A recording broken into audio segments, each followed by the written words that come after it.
I mean, it's not like it's a big surprise that BDD would pull out the Azir right at the end either. It's a champion that he's played. He is quite good at it, and I feel like it's something that Griffin should have at least expected.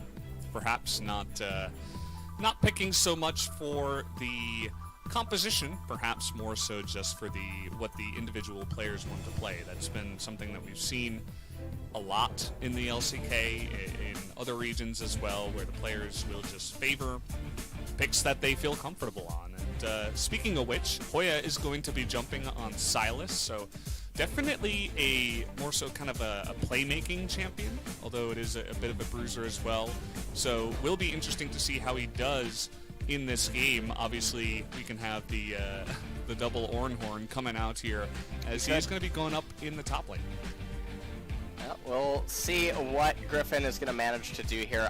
So many of the lanes are actually just in Gen G's favor. That's why it's going to be so surprising. So much pressure is going to be on Tarzan this game to make something work, because once this game gets to the 20+ minute mark, the scaling on the side of Gen G and just the way that they can itemize the Taric ultimate and what it means for the mid-late transitions, everything just becomes so much easier for Gen G, and the ask out of them is so much lower than that of Griffin. It's pretty brain dead to be able to pilot that team composition to a victory, assuming that they're even or even just slightly behind. Yeah, so I hope you guys are settling in with the remote broadcast that we do have going on. Of course, the players are also going to be playing from home, so we don't have the live camera shots of them in the studio or anything like that. So we have a lot of pictures to be shown here today. We have our pictures, we have the players' pictures, as you can see down at the bottom, just kind of rotating there. Looks pretty cool. But we also did get to highlight Ruler's Kalista. I believe it's 14-6. So obviously a pick that this guy does know exactly how to pilot. We'll see how both of these teams are going to start off. Actually, Irove with a flash base breaker immediately. He's really not wasting any time, as Viper does do a bit of damage, but at the end of the day, you use Flash and Ignite, and you'll notice that both Ruler and Light, they still have all of their summoners. Not quite sure about that play, LS. Yeah, I'm not really so certain what it was that Irove was just trying to go for there. Also, interesting to know, Irove, he has Omnistone on set. And yeah, he has Omnistone and he has Celerity on set. Okay, I'm just... You think maybe he pressed the wrong button? I'm not trying to criticize runes, you know, 2 minutes into the game, but we do have something that is definitely going on here. It's very peculiar. Also, we saw that Rumble had the Scorch in the mid lane, but Rumble versus Azir, it's never really a lane that you can find a kill in, and Irove is just continuing. Oh, no.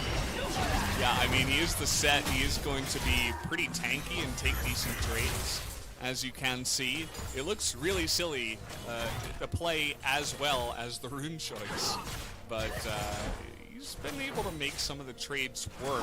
It's just that summoner trade is absolutely not worth it in the end, as Ruler and Life, they have the sustain with the Taric. They're going to be able to eventually get back some control there as Clid, considering a dive up in the top side. We'll see if Rascal can land this stun, or if, okay, he's going to get the knockup first into the double knockup, and just like that, not even going to go down here. Rascal takes an extra turret shot, but it just does not matter, as that whole wave is going to be missed as a counter dive in the bottom side. The teleport is going to come in, and it's traded back by Gen G, so a 1-for-1 down in the bottom side, although they did have to expend their teleport.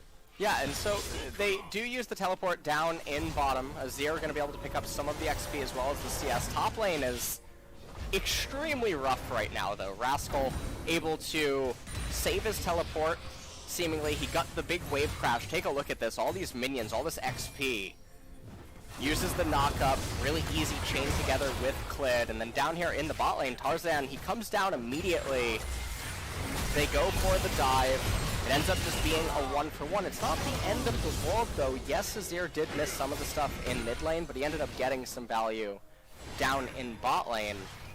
And so all things considered, the game is still in Gen G's favor. 30 seconds until Infernal Dragon's going to end up coming up. Yeah, that is going to be the first Drake of the game, so that will, of course, improve our chances at a Cloud Drake Soul, if that does come along here. As Irove is, I feel like, he like picked the wrong runes, and he's like, you know what? I'm just gonna roam. We'll see how that works. As he's got Hex Flash, and I mean, ganking an Azir is not an easy feat as a set, so really kind of confused about what some of the plays are that he's trying to make. Not really entirely certain what he could be trying to go for here. It's going to be really hard. Obviously, with the Omni Stone, with the boots, he does have access to Predator, and so he can look for things like that. But really, all of these lanes on Gen G are really, really hard to gank unless the laners make massive mistakes, and that's part of what we were trying to talk about earlier on outside of the draft phase, where the laners have to really manipulate their lane states to be favorable for Tarzan, because if they just continuously go even and coast into the mid game, they're going to be at a massive disadvantage for all of the team fights that end up breaking out. And they're on a clock, and it's so heavy, and you can even see Tarzan, there's not really any windows or openings that he can realistically find. All the laners are just so safe and stable. Clid basically acting like a living ward. There's not a whole lot to do right now. And so if you're Gen G, you just want to make sure that you locate Lee Sin, keep tabs on his CS count, know what camps he does and doesn't have available, and then just play around that endlessly. Eventually pick up maybe the Infernal Dragon, like what Clid is trying to solo right now. They have really good priority in mid lane and bot lane. They're going to be able to achieve this. Iro coming in for a trade. He's tuned it again, and the burst, it looks so bad. The W is going to go wide from the Kai'Sa, which is obviously going to take a lot of that burst away. Tarzan gets here, but he's just a couple seconds late. If he got there a little bit earlier, he's actually going to go in for this one. Big equalizer on 2, but the bottom lane fight is going to go the way of Gen G, but a huge slapping of the heads together is going to move this back into Griffin's play, although the teleport now from the Ornn was looking good, but it actually gets interrupted by Hoya. Silas stealing the Ornn horn, and now they're able to turn it back around as a massive Emperor's Divide is going to put an end to all the fun, as so much was going on in that big team fight. Yeah, and at the end of it, I mean, Gen G, they got the Infernal Dragon to conclude everything here, and while a reset does end up occurring, nothing super meaningful ends up happening for Griffin, and so it's going to ultimately be a pretty big loss for them. Rascal, camera up here in top lane, he's already level 7, looks like he's chipping away at some of the plates, and take a look at this. Tarzan lands the initial Q onto Clid. Equalizer ends up coming out. Azir trying to shuffle his way out of there. Clid barely getting away at the very end. Life also managing to sort of get away. Hoya cancels the teleport that was coming out from Ornn, stealing away his Ornn horn. Yukal trying to get more damage, flashes to try to get something to happen, but then the Shurima shuffle pushing him back. Yeah, BB is like the father of the league. He's like, enough is enough. Enough play. Stop making noise, guys. We've had enough. And he put an end to the shenanigans. There were no kills at all in the entire trade. Shout out to Iro, who, again, early on, we were kind of picking fun at some of the choices he has made, but actually a really nice job salvaging the fight that started off pretty poorly for the Griffin bottom lane. So shout out to him, as things have kind of stabilized here. Obviously the Infernal Drake is going to go the way of Gen G, as Clid and BDD did pick up that objective. Clid now going for a second one, looking at Shelly here at 846. Yeah, and if they end up picking it up, they should be able to probably plant it in mid lane, most likely. That would be the place that you want to get as much damage down onto the turret as possible. Just sort of open it up. If you end up casting it on top lane and just raising Silas's tier 1 turret, then it's going to end up just making it so that Ornn can't overextend to actually farm, and you would just be giving the Sylas free farm. So we'll have to see where Clid is going to elect to use that Rift Herald, as 2 minutes until the Mountain Drake comes up, and which does mean that we could get the extremely dreaded Clown Soul coming up here inside of the first game back. Oh, man. I hope we don't hire the clowns for this remote broadcast. I feel like that would make things even more tricky than they already are. As Clid, he's thinking about mid, but BDD is going to push that one in. And notice he's going to use the lack of vision in the mid lane to just sneak around down towards the bottom side. There's really not much vision at all down on the map. Actually, now that I'm looking at it, there's really not much. There's 3 wards up towards the top side. There's 1 control ward down here in that normal brush. But outside of that, a relatively dark map for now. As Hoya, after getting ganked early on, he has been able to stabilize at least. He's only about 10 CS behind. He's playing it very carefully. After that initial start to the game, he did a great job of interrupting the teleport earlier on. So far, I don't know, I'll give him a B+ for the game. All right. Very fair analysis right there, Valdez. I'll give that one to you. And so far, though, in this game, the other thing that I think is important to note is Sylas, he has the Hextech Revolver. We'll see if he actually completes into Protobelt, and I feel like that would be a pretty big mistake at this point. When the Sylas is already so far behind, completing into Protobelt feels pretty bad, because then typically what the next item will end up being is you'll get the Zanya's Hourglass for utility, but then if you're already behind your opponents in terms of base levels and meaningful item completions, these cheap items, which normally provide an edge because they come online sooner, they provide a lot of value, they end up losing their power, and it just feels like dead weight as you transition into the mid-game. We're going to see Shelly dropped up here on the top side. I was kind of oohing and ahhing myself by the CS of Hoya underneath the turret. It was pretty nice to see from the Sylas, but that laning phase is going to be quickly put to an end. Shelly does come down. Clid going up to the top lane, though, and that's communicated immediately. And Griffin say, okay, if you want to take the turret early on, we're just going to go ahead and take the Mountain Drake away, as it will be that dreaded Cloud Soul, unfortunately. That does get put here onto the map. So perhaps we're going to have people running around real quick, but not all that much else. Well, Clid looking for something maybe to happen here, and Mountain Dragon getting picked up by Griffin.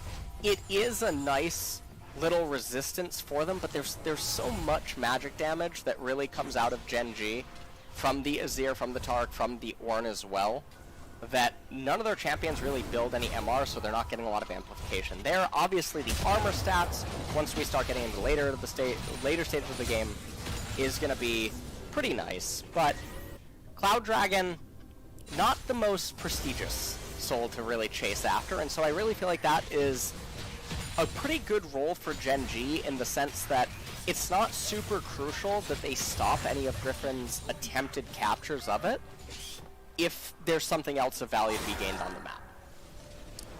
Yeah, for sure. And I was just taking a look at some of the items here. You were mentioning the Protobelt earlier on. That does get completed here for the Sylas. I mean, I suppose it's going to give him some nice wave clear, but I'm not sure that the Sylas needs it anyway. But will make things a little bit smoother on that front, at least. Gives him a little bit more mobility, but definitely not the best choice here. But I did want to bring your attention to the mid lane of Griffin. He's built an Oblivion Orb and then went straight into a Ruby Crystal. You think maybe we're going to be avoiding some Rellenomicons today? I think that probably could just be a Haunting Guise getting built second, and then probably going into Leandre's Torment after that. Just sit on the Oblivion Orb with the Stork Pen Boots to get the 33 pen. And other than that, though, we definitely are back to literally can't kill Valdez. I have missed this.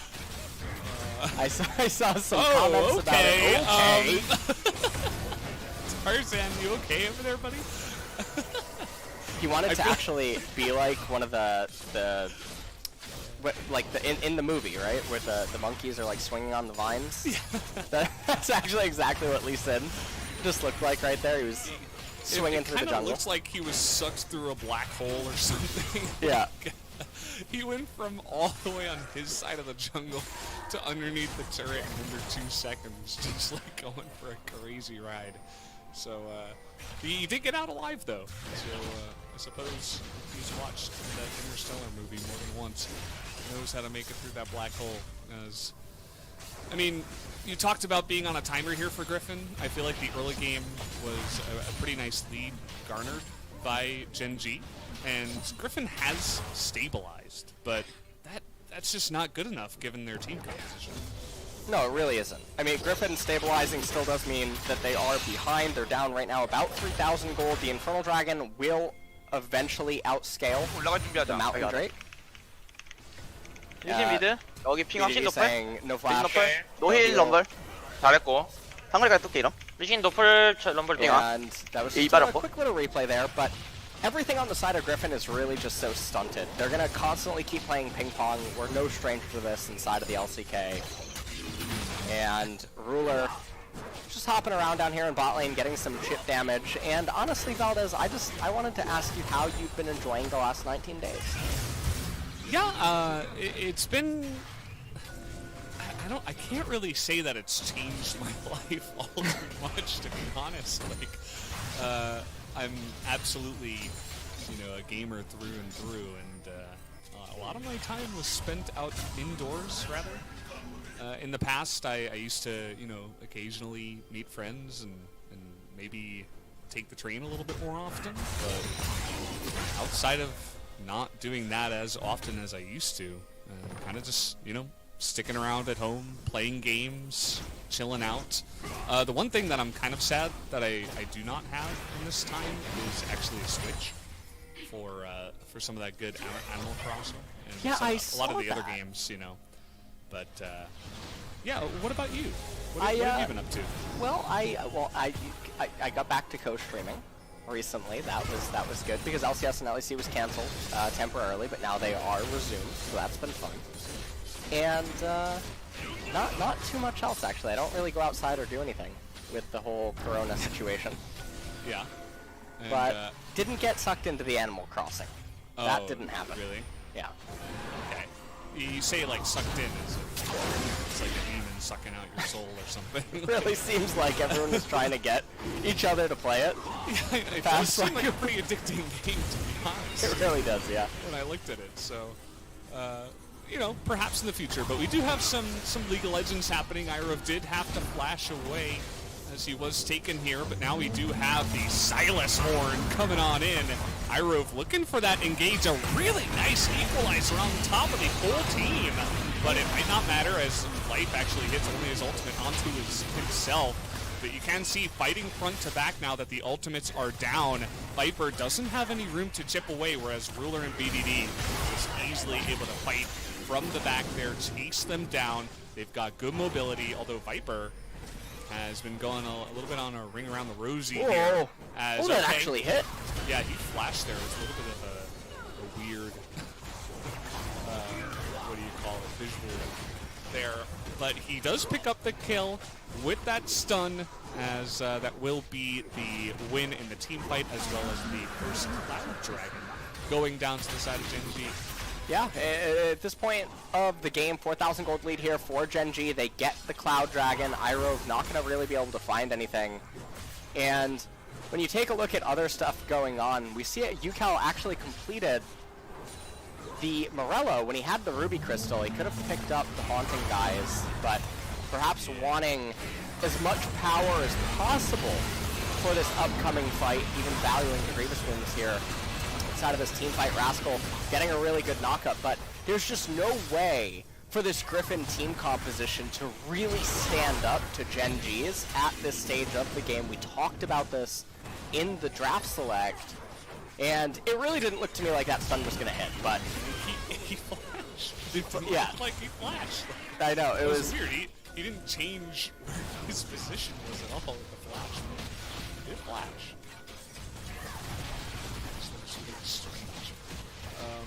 So yeah, they pick up the kill, and you're exactly right. I mean, it's kind of like Griffin is throwing. That's what it feels like in this game. And we'll see if they can pull off some miraculous plays as the game does come along. At least Tarzan was able to pick up Shirley. A small victory for them, but a 5,000 gold lead here before 20 minutes for Gen G with the scaling comp. Yeah, at this point, 3.5 minutes until the next Cloud Dragon. There's going to be another turret going down. The gold lead is going to extend even further. It's going to be a 6,000 gold advantage almost here for Gen G after they clear out their jungle and get back to their side lanes. So we're just waiting for that to unfold. Itemization only going to get worse from here. You have Lee Sin building a Black Cleaver. He's really only going to be amplifying his own damage. I mean, I do believe Silas does deal a bit of physical damage when he is on top of the opponent and auto-attacking them. Obviously, Set and Kai'Sa are going to be dealing some physical damage as well, but it's just not going to be all that reliable. We're going to have the Ornament start coming in soon. Rascal going to be 13 soon. He'll immediately get the Abyssal Mask and the Sunfire Cape upgrade, and looks like we're going to have Ludens probably be the item of choice for BDD. You're going to have Might of the Ruin King on Ruler, and Obsidian Cleaver onto Clid. So everything is just really getting worse from here for Griffin. So we're probably going to see a panic attempt team fight when their next item completions come in, and it's still probably going to end up resulting in Gen G winning. But that's Griffin's only chance back into the game, is making some sort of a pick-off, winning some sort of hero team fight, getting Baron, and then trying to get a sizable enough goal. Oh, life is just going to disappear as he desperately tries to get the Cosmic Radiance down. And now Gen G just say, we have Viper in a great spot here, let's go for the 4v5, but he's going to survive for quite a long time as the Rek'Sai ultimate looks like it hit Tarzan instead. They're still going to win the fight, but not the cleanest one we've seen by any means, as another 2-for-1. It looks like actually 2-for-2, as life did go down earlier, but it could turn into a 3-for-2 as Tarzan looking to get executed here. Can he? Yes, he can, actually, but BDD says, that's not fair, that's not the way it was supposed to be. Let me just kill UCal by myself in the top lane. Yeah, and I mean, UCal even dies down up there in top, and this is going to mean that Gen G, they're going to immediately turn over to the Baron, and they're going to get this for free. And at this point, it really is all that she wrote, I think, for this game. At the end of this Baron, it's going to persist on. It's going to bring the game to Drake, or yeah, it's going to bring the game to Cloud Soul after this. They're going to pick up the Cloud Dragon while they have the Baron. And it's really looking like lights out for Griffin here in this game number 1. And the writing was on the wall from the draft select. They never really managed to achieve what they needed to. I mean, here inside of this team fight, they invest actually quite a lot only to get a kill onto the Taric, and then Gen G able to collapse so quickly. And you can see that if they group up, they don't really have the damage necessary to take down the members of Gen G and how tanky they are. BDD comes right over the wall. Shurima shuffles UCal, and UCal really just probably is thinking to himself, well, what can we probably do in the next game? Yeah.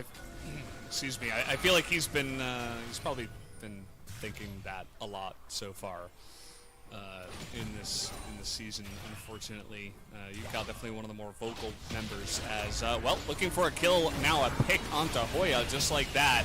Thinks he's safe, but there's a ward over the wall. And, I mean, they barely had to expend anything to pick him off as well. It was, I think, just a Fate's Call used, perhaps, in that fight. And, yeah, they're easily going to pick him off. They're going to send Clid over here to the Cloud Drake. And you mentioned all she wrote. I feel like that might just be the case here, although they are going to go for one last attempt as Iroh. He's got a really nice position right now on the flank. Will he choose to take it? He's just kind of chilling out, and he is not going to go for it. Will just recall. Funnily enough, Gen G, they don't go for the push onto the inhibitor. Perhaps they noticed that the set wasn't in the mid lane. I'm not sure why they would feel that way. Perhaps it was just that they did not have the minions. Gonna push in with the wave of bot. Yeah, they're rotating down to bot lane. They actually get a lot more objectives this way. If they stay around in mid, they lose out on the opportunity to raise the bot tier 2, or at least delay it. considerably. And this way, if they can end up raising the bot tier 3, then they're going to get both inhibitors off of a win anyway. Set's going to come in here. He's looking for a superplex. Yeah, it's a lot of pick damage already. Poke damage. BDD is going to survive somehow. Gets healed on the backside. And they don't have any more of their ultimates to use after that as Clit is going ham. He's going so deep into the back line. He's going to get the kill, but immediately goes down himself. UCal getting low here. Rascal trying to frontline and is going to do quite well on that, as now with the extra pick, trying to turn it around onto Ruler as Viper. He's trying to go and delay this game, but he is not going to be able to as he gets picked off. The same can be said here for Irobe, as Gen G will look to push and perhaps end this game. I think this is almost certainly going to be the end of the game. I mean, it's 6 seconds on Tarzan, but he doesn't have Dragon Kick available on his Lee Sin here, as Hoya trying to do whatever he can to proxy the wave. Taric ultimate comes out. Cosmic Radiance is going to be good, and that is indeed all she wrote. As will they go for the pick here onto Tarzan? Tarzan looking for the kill onto Light. He is not going to get it. GG is going to be the end of the game here at 25 minutes, 11 seconds. A absolute slaughter fest to start us off for Griffin up against Gen G. Yeah.